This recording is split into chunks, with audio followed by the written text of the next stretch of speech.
Chosen one. You never set out to become unforgettable. You were not trying to leave some dramatic final impression, prove a point, or make anyone regret the way they treated you.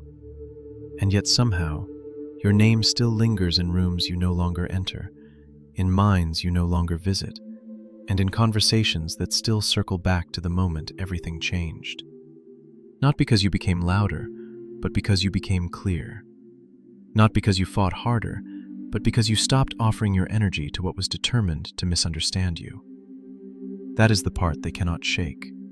They remember you because something in your silence revealed more truth than your words ever could. There came a moment when something deep inside you shifted. You grew tired of the endless emotional loops, the subtle manipulations, the expectations that you would always explain, always absorb, always forgive quickly, always play the role that kept everyone else comfortable while your own spirit paid the price. You were tired of being the one who carried the tension, softened the blow, and made dysfunction easier for others to maintain. And so, without spectacle, you stepped back. You did not erupt, you did not beg, you did not chase. You simply withdrew with dignity, with discernment, and with a self-respect that had been forged in pain. That was the move that changed everything. The true checkmate was not revenge, it was awakening. It was the quiet decision to stop participating in a pattern that depended on your confusion. It was the moment illusion lost its power because you finally saw it for what it was. And in the spirit, this was never just a personal turning point. God allowed this moment because truth had to be revealed, not only in those around you, but in you. He was showing you that real power does not always shout. Sometimes it simply stands up, turns away, and never returns to what dishonored it. That is why they still remember. That moment carried heaven's weight. Chosen one. If you really think about it, you'll start to see something most people never fully admit. The people around you didn't just interact with you randomly. They learned you over time. They learned how patient you were, how much you could tahammul emotionally, how far they could push before you reacted, and, more importantly, how you would always come back to fix, explain, or smooth things out. Without saying it out loud, they built expectations around that version of you. They knew which tone would trigger a response, when to go silent so you would chase clarity, how to create confusion just enough for you to start over-explaining. And you didn't fully see it at first because you thought you were just being kind, just being understanding, just being mature. But over time, that kindness became something they depended on, not to grow, but to stay exactly the same, because your emotional participation kept their patterns alive. Then something shifted in you, not loudly, not dramatically, but deeply. You got tired in a way that wasn't just physical, it was spiritual. Tired of repeating the same conversations, tired of explaining what should have been obvious, tired of being the only one trying to bring clarity into situations built on confusion. And this is where everything changed, because you didn't explode, you didn't argue harder, you didn't finally say everything you had been holding in. You just stopped. You stopped over-explaining, you stopped chasing closure, you stopped reacting the way they expected you to. And that right there was the move they never saw coming. People can prepare for your anger, they can prepare for your sadness, they can even prepare for confrontation, but they are not prepared for your silence when it comes from clarity. The moment you withdrew your energy, the entire structure they built around you started collapsing, because it was never as strong as it looked. It was just supported by your willingness to keep playing your role. And the truth is, what they lost wasn't just you. It was their access to you, their ability to predict you, their ability to pull you into cycles that kept them in control. That quiet withdrawal exposed everything, because suddenly their guilt didn't land, their silence didn't pull you back, their tactics stopped working the same way. And that's when it became clear, even if they couldn't explain it, that their control had always depended on your participation. This is where spiritual maturity enters. Because God had to teach you something deeper than reaction. He had to show you that not every battle deserves your voice, not every situation deserves your explanation, and not every person deserves continued access to your spirit. Some victories don't look like winning arguments. They look like walking away from them entirely. And that is a level of strength most people don't understand until they see it. At the same time, something else was sharpening inside you. You started seeing things differently, noticing details you used to ignore. The way someone's words didn't match their energy. The way certain conversations always left you drained. The way patterns repeated, even when promises sounded different. You began to pick up on inconsistencies, not just once, but again and again, until you couldn't unsee them anymore. And what made you different wasn't just that you noticed, it was how you handled it. You didn't become loud, you didn't start exposing everyone, you didn't feel the need to confront every truth you saw. You just understood, quietly, deeply, and that kind of awareness does something to people. Because when you argue, they can defend themselves. But when you simply see them clearly without saying much, they feel it in a way they can't control. That's why some people became uncomfortable around you. They couldn't explain it, but they could feel that you were no longer responding to the version of themselves they were trying to present. You were seeing what was underneath, the hesitation, the contradictions, the hidden motives, the things they didn't even admit to themselves. And that unsettles people more than confrontation ever could. Because they lose control of the narrative. They can't manipulate how you see them anymore. And this is not just personality, this is discernment, something God places inside you not to judge others, but to protect you, to guide you, to help you move with wisdom instead of repeating cycles that once drained you. Before, you might have ignored that inner voice. You might have called it overthinking. You might have pushed past it to keep the peace. But now you listen. And that changes everything. So now you move differently. You don't need to explain everything you feel. You don't need proof before you honor your discomfort. And you don't need everyone to agree with your perception for it to be valid.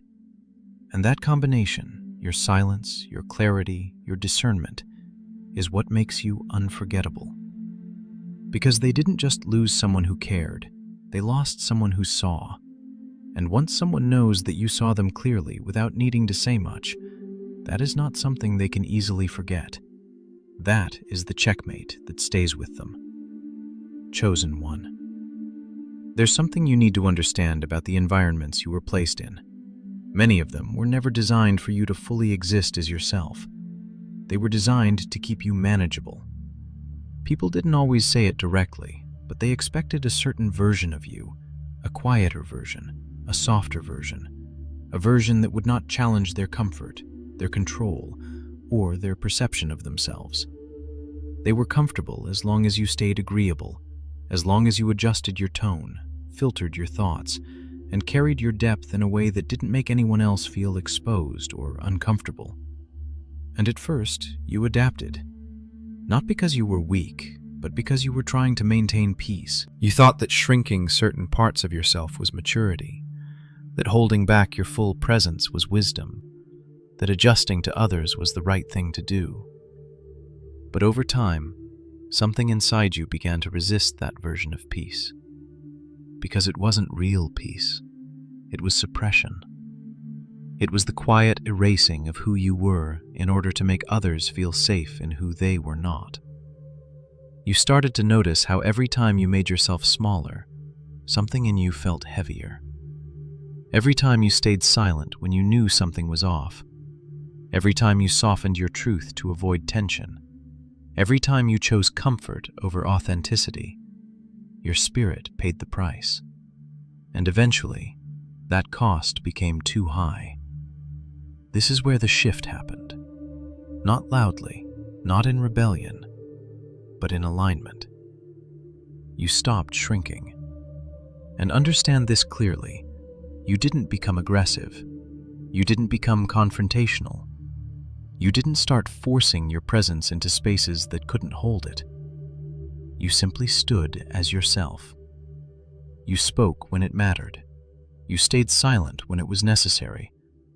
but you no longer edited your existence to fit someone else's insecurity. That kind of strength is quiet, but it is undeniable.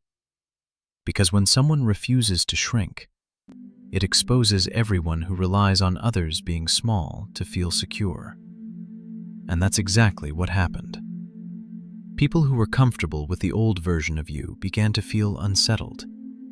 Not because you attacked them, but because you stopped accommodating what was misaligned. They couldn't control your reactions the same way. They couldn't predict you the same way. They couldn't shape the narrative around you the same way. And that's when the tension appeared. Not because you were wrong, but because you were no longer flexible in the ways that benefited their comfort. They may have called you different, distant, too much, too serious, or hard to deal with, but what they were really saying was this: you are no longer easy to manage. And that is where your power was revealed. Because the moment you stopped shrinking, you showed something they could not ignore. You could not be contained. This is why that moment stayed with them. Not because you made a scene, but because you didn't. You didn't argue your worth. You didn't demand recognition. You didn't fight to prove anything. You simply existed in your truth without apology. And that kind of presence is rare. It forces people to confront something uncomfortable. It shows them that their influence only works on those willing to bend. And when you refused to bend, their influence disappeared. That realization doesn't fade easily. It stays, it lingers, because it exposes both admiration and insecurity at the same time. And this is where it connects to something deeper, your identity. Because what you stepped into wasn't just confidence, it was alignment with who God created you to be. For a long time, your sense of worth may have been tied to how well you maintained relationships, how much peace you could keep, how much you could tahammala without breaking. But God had to separate you from that mindset. He had to show you that your value does not come from being accepted. It comes from being authentic. It comes from being who you were created to be, fully, unapologetically, without reducing yourself to fit environments that were never meant to hold you. When that understanding settles in, everything changes. You stop negotiating your identity. You stop measuring your worth by how comfortable others feel around you. You stop performing for acceptance. And instead, you start walking in truth. And that truth doesn't need validation. It doesn't need applause. It stands on its own. That is why your refusal to shrink became unforgettable, because it revealed a level of self-possession most people haven't reached. And once someone witnesses that, they cannot unsee it. But the story doesn't end there, because after you stopped shrinking, something else followed. You stepped back. And that step back, that quiet withdrawal of your presence, revealed more than anything you could have ever said. At first, it may not have seemed like much. You didn't make an announcement. You didn't create distance with drama. You just slowly removed yourself. You stopped showing up the same way. You stopped being as available. You stopped holding everything together for everyone else. And in that absence, something began to shift. The environment you left behind started to feel different. Conversations didn't flow the same. Problems didn't get resolved the same. The emotional balance you once carried quietly was no longer there. And suddenly, things that once seemed stable began to feel disorganized, heavy, and unclear. This is the part most people don't expect, because when you were there, your presence was often taken for granted. The way you understood without being told, the way you brought clarity into confusion, the way you held space without needing recognition, all of that was seen as normal. But it wasn't normal. It was you. And only when you were no longer there did they begin to see it. They tried to replace it, to recreate it, to fill the gap with someone else or something else. But it didn't work. Because what you brought wasn't just effort, it was essence. It was something that cannot be copied.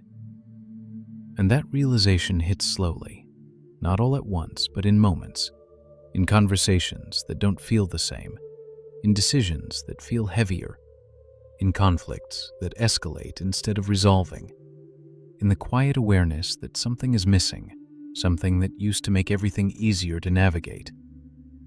And that's when the truth becomes clear. Your presence was not just part of the environment. It was holding it together in ways no one fully acknowledged. That's why your absence became louder than anything you ever said. Because absence reveals what presence could not prove. When you were there, they had the option to overlook your value. When you left, they were forced to feel it. And there is no arguing with that kind of realization. It doesn't come from words. It comes from experience. And experience is something no one can deny. Spiritually, this is not random. This is God's way of revealing truth without conflict.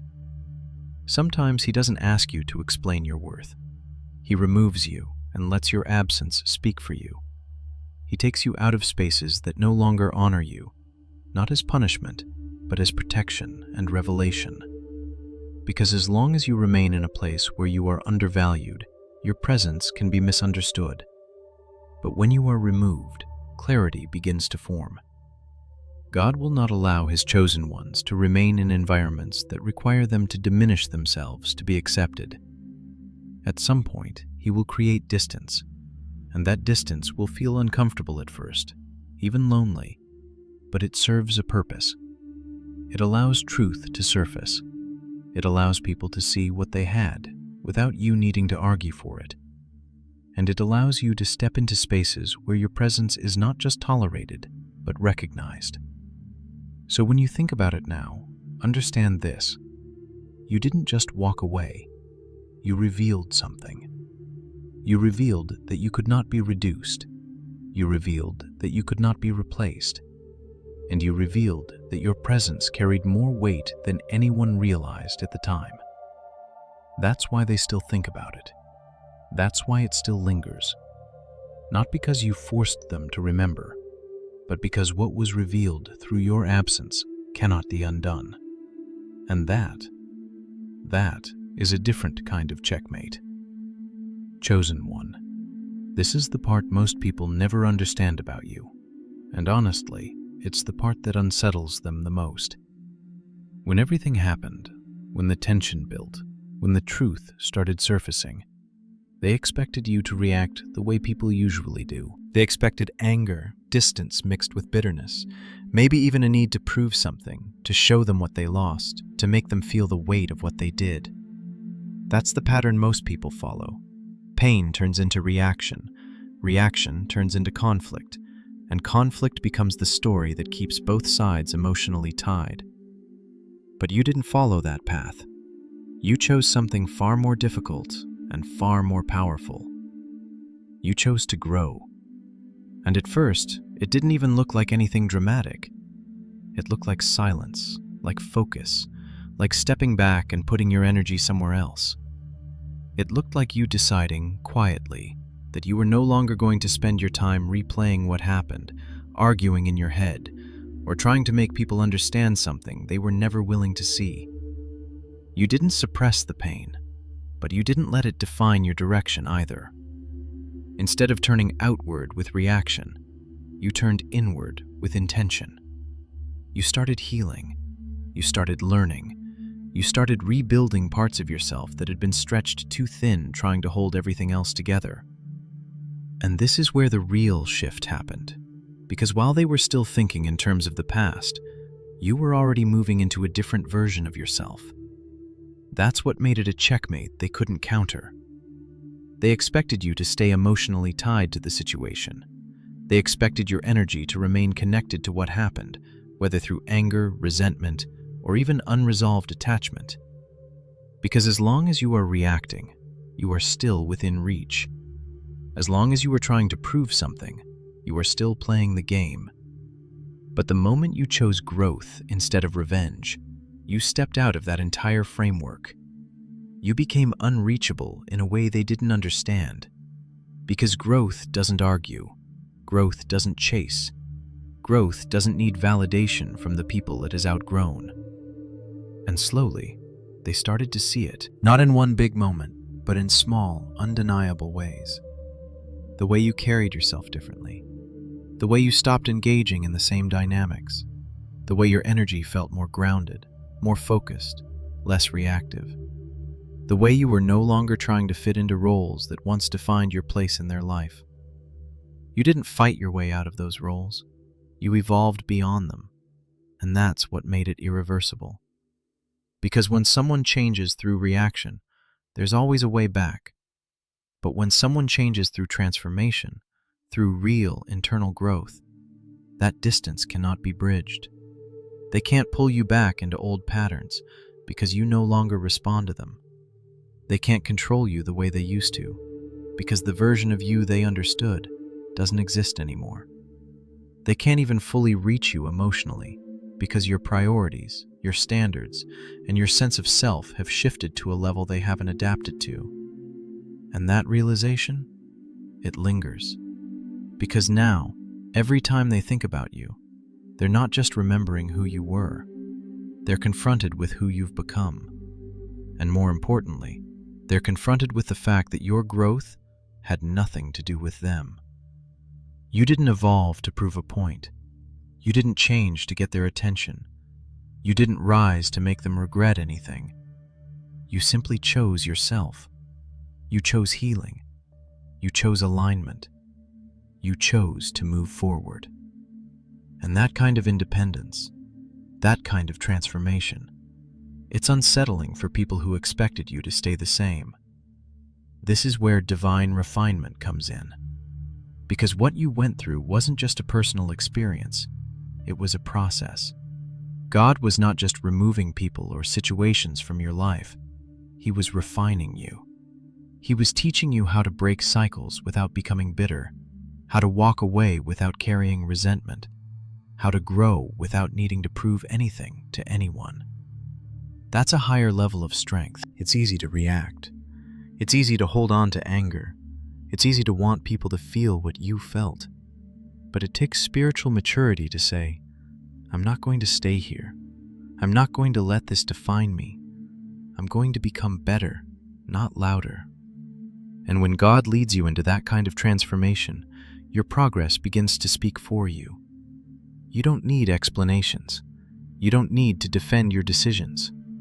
The way you live, the way you move, the way you no longer entertain what once drained you, all of that becomes your response. And it's a response no one can argue with. But here's where it goes even deeper. Because as you grew, as you changed, as you stepped into this new version of yourself, something else happened without you even trying. You became a mirror. Not the kind of mirror people choose to look into, but the kind they can't avoid once they've seen it. Your presence, your clarity, your consistency, it forced people to confront things about themselves they were not ready to face. The way you carried yourself highlighted the gaps in their own behavior. The way you set boundaries exposed their lack of discipline. The way you walked away from what didn't align revealed how often they stayed in what was comfortable but unhealthy. And the most uncomfortable part is, you didn't have to say any of this out loud. It was revealed through contrast. They saw your peace, and it made them question their chaos. They saw your discipline, and it made them aware of their inconsistency. They saw your growth, and it exposed the patterns they were still repeating. And that kind of realization doesn't come and go. It stays. Because it's not based on something you told them. It's based on something they experienced through you. That's why it lingers in their mind. Because you didn't just pass through their life as another person. You changed the way they see things. You shifted their understanding of what strength looks like, what boundaries look like, what self-respect looks like. Even if they don't admit it, even if they try to dismiss it, that impact is there. And once someone has seen a higher standard, they can't fully go back to pretending they don't know it exists. And that's what you became, a standard. Not because you tried to be, not because you positioned yourself that way, but because of how you lived, how you moved, how you chose growth over reaction. Now, consciously or unconsciously, they compare. They compare the way you handled things to the way others do. They compare your presence to the presence of people around them now. And the truth is, it doesn't match. Because what you brought wasn't surface level.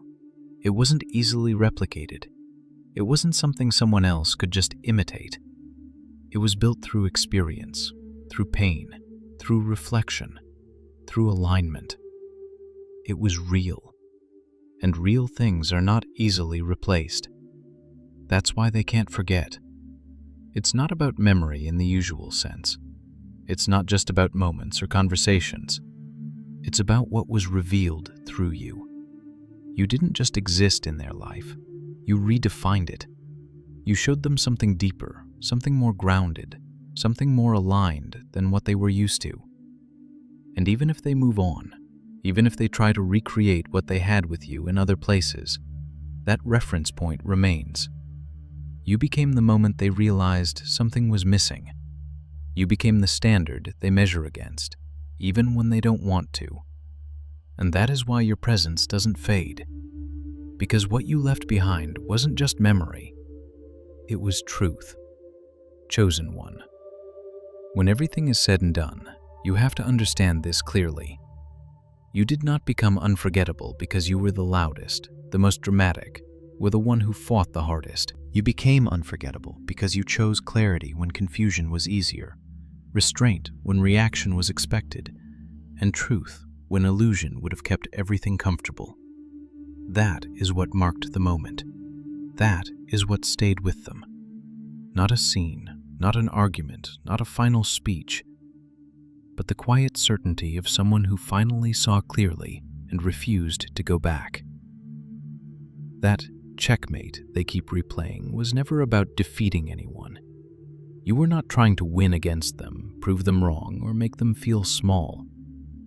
What you did was far more powerful than that. You stepped into self-respect. You broke patterns that had been repeating for far too long. You refused to keep participating in dynamics that required you to shrink, to overextend, or to betray your own spirit just to maintain connection. And once you made that decision, everything shifted. Not because you forced it to, but because truth has a way of rearranging everything it touches. What haunts them is not simply your absence, it's the realization that comes with it.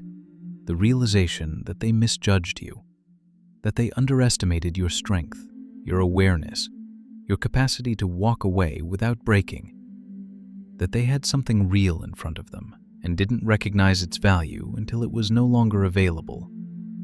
And that kind of realization doesn't fade easily. It lingers in quiet moments, in comparisons, in the subtle awareness that what they experienced with you was different, deeper, and not easily replaced. But here is what you must hold on to, chosen one. Your journey was never about being remembered by people. It was never about leaving an impression, making a point, or becoming unforgettable in their eyes. That is not the true reward. The true alignment, the true purpose, is between you and God. And when you are aligned with Him, when your decisions come from truth, from discernment, from obedience rather than emotion, even your quietest moves carry weight beyond what you can see. You didn't just leave. You revealed. You revealed truth. You revealed boundaries. You revealed identity. And you revealed what happens when someone finally chooses alignment over attachment. And that kind of impact does not need noise to be powerful. It carries something deeper, something eternal. Heavenly Father, thank you for guiding your chosen one through moments of clarity that changed the course of their life, even when those moments were quiet and unseen. Lord, help them to remain grounded in truth, to walk in discernment without pride, and to continue choosing growth over reaction, peace over conflict, and purpose over approval. Heal every place where they were misunderstood, and remind them that their value was never dependent on who recognized it. but on who you created them to be. Strengthen them to continue forward without looking back, trusting that every step they take in alignment with you carries meaning beyond what they can see. In Jesus' name, amen.